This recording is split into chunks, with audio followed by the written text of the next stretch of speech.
বৈশাখ জ্যৈষ্ঠী গ্রীষ্মকাল সামনে আসছে।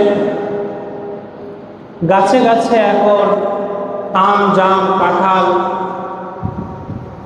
রসালো ফল এর মুকুল ধরা শুরু হয়েছে।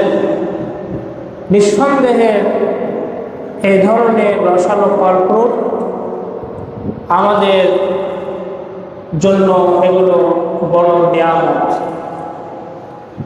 এসব মৌসুমি ফল ফ্রুট আমাদের দেহের রোগ প্রতিরোধ ক্ষমতাকে বৃদ্ধি করে, নানাবিধ ছোট ছোট রোগ শোক থেকে আমাদেরকে মুক্তি দেয়।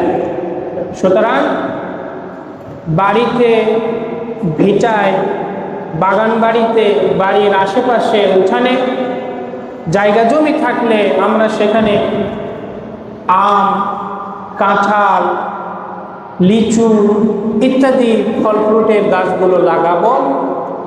এগুলো একদিক থেকে যেরকম আমাদের পরিবেশকে সুন্দর রাখে, ভারসাম্য রক্ষা করে, অপর দিক থেকে এগুলো আমাদের রসালো ফল ফ্রুটের যোগান দেয়।